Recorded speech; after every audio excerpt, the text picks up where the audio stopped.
that's an idea. Now that's an idea. Now that's an idea. Now that's an idea. And welcome back to week 2 of the election special. We're talking to council candidates vying for a seat at the table of power at the GDC. But first up, a massive thank you to Design Weasel, aka Chris Williams, for our brand spanking new intro design, and to Lenny Lawns, aka Leonard Powell, for the music. It's not easy running a show by yourself, but a little hand from a friend means a lot. But now we're jumping straight into it. We're talking to candidates about their ideas for Tairāwhiti. Here we go. Thank you so much for being on the show, Jeremy Muir, on Now That's an Idea. And I think we have to preface the fact by you used to be my editor at the Gisborne Herald, so now the roles have been reversed. How's it going? Do you want to maybe give a little intro about yourself, and because not everyone will know exactly who you are, so you want to tell the voters and the listeners who Jeremy Muir is. Are you a local? Yeah, I'm born and bred. Thanks for the opportunity too, Jack. This is a great initiative. So my parents, Michael and Anne Muir. My wife, Priscilla, is originally from Brazil. We have 3 daughters at St Mary's, Gisborne, and Gisborne Girls High School. Community development, economic growth, and business success have long been strong interests of mine for this region, which I've actively followed through 20 years on the Gisborne Chamber of Commerce Board, and a little longer than that as editorial manager, then editor at the Gisborne Herald. And so I'm now working as community strategist for a new primary prevention team in town, Tāne Ora Tairāwhiti, working to prevent future family violence and sexual violence by working upstream and strength-based. It's really cool mahi. I'm really enjoying it. Yeah, a nice change, and now enjoying being on the campaign trail. Yeah, and so you used to report on the news, and now you are the news. Have you developed a bit of empathy for people being interviewed and being a subject? I was always pretty empathetic about that, actually. It is a big deal being in the spotlight. Yeah, so I was always really cognizant of that, and treated people with respect. You get the best out of people too by being open and welcoming with them, and supporting them through what can be a pretty challenging process, the old interview. Yeah, I think especially in Tairāwhiti, because it is small enough that everyone's still quite connected. And so when things do get in the news, even if it's someone you don't know, someone else knows them, and you go to work, and working at the Gisborne Herald, almost everyone I'd ring up would be like, "Hey, you're Nigel's son," which can be both a pro and a con when you're trying to, dig into a story. Yep, exactly. And so what motivated you to stand for council? Was there like a decision, a moment in time when you thought, it's time? Yeah, I suppose it's strong support from my family that has been the clincher for me, but also the work I'm doing now, that real strength-based focus on systems change, shifting what's happening in our community, and for much better outcomes. I see the potential to, if I get on the council, to be supporting that from the inside at the council as well. And I'm really keen to help shift thinking around the council table, because I think that governance needs to assert some more direction over operations to help the council be more responsive, communicative, collaborative, and transparent, while delivering value for every rates dollar, of course. I know, from your perspective, you've been a council watcher for many years, and you've been very integrated into economics and everything really of the whole city. But how much do you think can actually change in a council? And are there other councils around New Zealand that actually do it better? Or is council just kind of almost forced to be a bit of a lame duck by central government, being asked to do more and, taking away more money? Yep, there's definitely that. I've been very focused on our region. We're at the Gisborne Herald. We were telling the news here, but yeah, I know it's a difficult environment. It's challenging, all the demands that come from central government, that without extra resourcing. Fortunately, it seems the central government at the moment is considering some other ways to fund local government. But yeah, I mean, particularly in this region, there's a lot needing to be done. And yeah, I just think that there are better ways we can be doing it by being more connected and bringing out the best in our community through more collaboration, more genuine engagement, better relationships built early from the grassroots up. And so the name of the show, Now That's an Idea, is based around it's election season and, having candidates come up with a tangible idea or project that they would like to champion. And because obviously you can't get exactly what you want all the time, but I think it's good for voters to have something tangible to see that candidates identify a problem and then have a solution and then can kind of talk through what that solution would be, because it gives voters maybe a more idea of what candidates have thought deeply and what their solutions are. So yeah, I'd love to hear, what's your idea for council? Yeah, so my idea is a big one. I suppose the starting point is that we all know that Tairāwhiti tends to figure badly in socio-economic stats. We also know the potential of this beautiful place and the talented people it produces, but we just don't seem to be really getting much closer to reaching that potential. So my election platform is Strong Communities, Real Change. It's about a community-wide effort, with the council being the key enabler. So harnessing the energy and ideas of collective community leadership from the grassroots up. Yeah, that, like I was saying, more partnerships and collaboration built on trusting and ethical relationships. Yeah, just a real focus on engagement with our rangatahi. We're the youngest region in the country. 39% of us are 25 and under, and 70% are Māori. So we don't get ahead unless we're really solving our issues young. And that's what we're doing. We're focused on at Tānei Ora Tairāwhiti and doing that in innovative and creative ways. Inner city revitalisation is hugely important. We get that right with lovely public spaces, public art, plantings. We have the council smart and encouraging of quality private investment in our inner city buildings. That's the same in our townships and in economic activity more generally. Business success is critical to this, as is Māori economic empowerment. Council has multiple roles to play in success. I think that my experiences, knowledge, relationships can help in that. But we get those things right. That's how we get quality jobs for our people. We get economic security for whānau, and Tairāwhiti can flourish. Out of all, there's a few ideas there rather than a single one. If there's one you would like to focus on most if you get elected, what would it be? Or what's one that's like the most connecting for you? Exactly that. Connections, relationships. When we have important kaupapa and projects that are ahead of us in this region, so there's a model followed at the moment where regional leadership comes together, out-of-town facilitator supporting them. There's horse trading over different interests, what groups want to achieve, until they find something that's palatable for everyone, and then that goes out for consultation. It's not the best way to have community ownership and buy-in of these ideas and projects. I mean, we have the capacity here locally to be innovative and creative and to have really genuine engagement from early on and right through and get better results. That's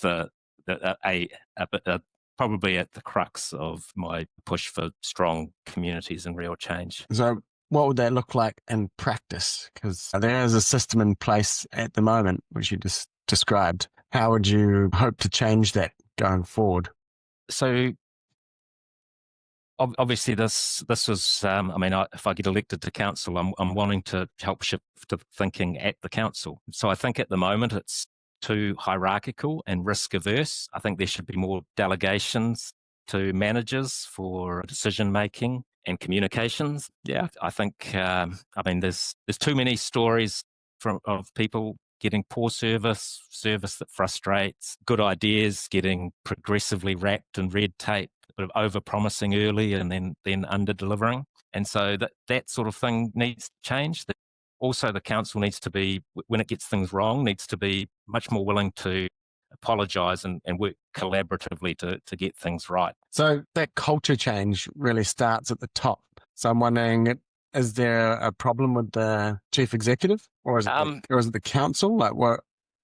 because obviously it all feeds down into a culture. So the council governance table employs a chief executive. They run the council. I mean, what I'm just saying is that I think there are these issues there, and it's up to governance to assert more direction, to work alongside the team, be a bit more involved early on in setting direction and helping change. I mean, the thing is that there's a lot of really talented, hardworking people at the council doing good things, and they've been through really challenging times and have done a good job on a lot of things. But it's so important for this region that we advance and get things right and have really good engagement and a lot more opportunities for our young people. So we've got to be. I mean, we've got to be open to trying things. We've got to be. It's okay to fail sometimes, but to push on and get things done and bring the community along with us in doing that. So they're talking about the councillors kind of exerting more pressure, maybe. How would that be different from what's happening right now? It's like the difference of governance and operations, is that right? And then so has there just been not enough governance, or what's the problem there? I think that I mean it's you talked previously about that issue about local government being set up to fail in a way. It is a situation where the operational side is where all the activity is, and governance is supporting with some of the decision making. I saw an opinion recently about one of the main roles of the mayor nationwide being a press officer for the operations side, and I mean there is a bit of that too. It's I just think that that governance needs to step across sometimes to help affect positive change. I mean, I've on the Chamber of Commerce board, we've recently signed up to a memorandum of understanding with the council. We did that because we are seeing a change. We started out engaging with the council because there were a lot of complaints from the development sector about how the consenting department was operating and frustrating developments. We've seen a process of shift and change, and so we were happy to sign up to an MOU.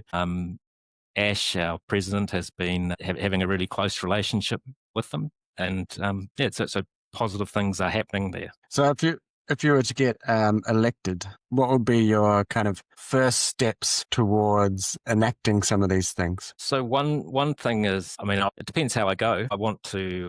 I mean, I'm really. It's going to be fascinating for me because I know people have very varying opinions of me because I've been outspoken for a long time, published a lot of stories that have upset the odd person every so often, of course. So yeah, it's going to be really interesting how I do. I want to do well, and I think if I have done well, then I'll have some more influence early. And I know that because I know how council operates pretty well and the personalities and the other regional organisations and players, I think I can have an influence early on, be vocal. I won't be shy about that. But I mean, the most important thing will be that relationships that I build around the council table. So yeah, that's where you start out. It's building relationships and a desire to change direction in some areas. So it's really like the main thing you really want to get yourself involved in is a culture shift from the top down, being a bit more, I don't know, encouraging a bit more innovation and taking risks when they're appropriate. Yep, exactly. I'll give you a practical example too of the sort of thinking that I have is, so there's been an effort lately to get Gisborne neighbourhood support rejuvenated. Now, that's come from a council staff member doing it in her own time with a lot of her own energy, Monique Green. There were a series of three meetings where better and better group of people came together and larger group. And I've joined that. I've become president of Gisborne Neighbourhood Support. A couple of other candidates are on too. Alexandra Boros is vice president and Grant Brown's on it too. And there's a cool committee formed. We're energised to really drive growth and neighbourhood support so that we're making the region more resilient, connected and safer from street by street. We've got really strong partners there with police, FENS and St John. Those are national partners, and they will support neighbourhood support groups strongly with training and advice and things. But we've got a particularly strong we will have with the local Civil Defence Emergency Management Centre. And so they're really enthusiastic about this too. So a lot of people think of neighbourhood support in the crime prevention aspect, but I see the social connection side to it really important. I mean, you can have fruit and vegetable sharing, seed sharing, barbecues, just people in the neighbourhood getting to know each other, looking after people who are vulnerable. I mean, and a neighbourhood support group can be built around someone who's vulnerable. And the people at CDEM see huge potential for this in civil defence emergencies to just be contacting area coordinators, and through that, sort of making connections really widely throughout parts of the region that have been impacted by an emergency situation. Unfortunately, we've become kind of specialists in civil emergency and looking out for each other, which hopefully we don't have to get even better at them. But you never know with how the world's going with climate change. Yeah, we're especially vulnerable to it here. So, obviously there's a lot of work to be done there. Sam Gibson in the interview the other day was really strong on that, and the council has been as well. The council's doing really good work in that area. There's a massive desire for change region-wide, and the main players are actually coming together in a really collaborative way on the transition advisory group. It's cool to see them with these very, very different interests talking about it. There was a Tairāwhiti Environment Centre and Chamber event recently where they came and spoke to us, and they were choosing their words carefully, but there was you could see a real desire for working together and getting things right for the region. Yeah, it does feel like everyone's at least flicking forward to the same page. People might not be exactly on the same page, but there's progress happening. It feels that way anyway. Yeah. All right. Well, we've got 2 sections left to go, just candidates closing pitch, and then I've got some little pop quiz rapid answers for you. Would you like to close by a bit of why should people vote for you, or one thing people should take away from this interview?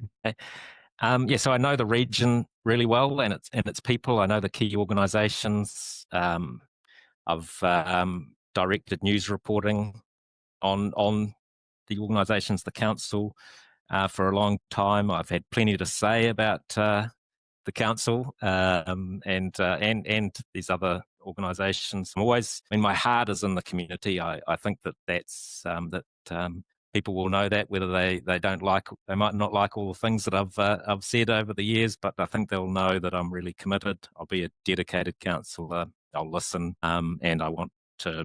Not happy with the status quo. I want us to be getting ahead. I want real change. Awesome.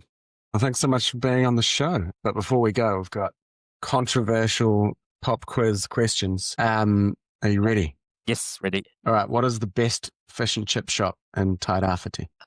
I probably don't attend enough, but I regular as Aberdeen. Classic. Favorite Lord of the Rings character? I like the hobbits, so I'll go the fairy-feathered little people given the responsibility to save the world from evil, and Bilbo Baggins is my favourite. Whale Rider or Boy? Whale Rider. Māori wards, yes or no?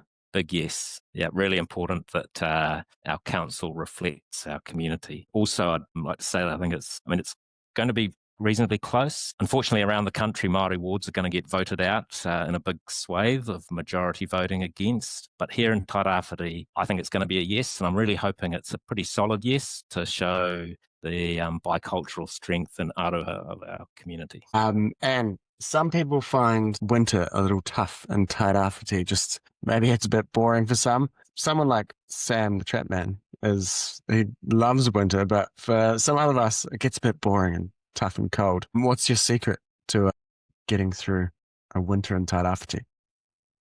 A really full shed of wood, keep the fire going solidly. It's got a hot water cylinder off to the side with radiators, and so it keeps us nice and warm, and some hearty food. And speaking of food, power pie, is it a yes or no?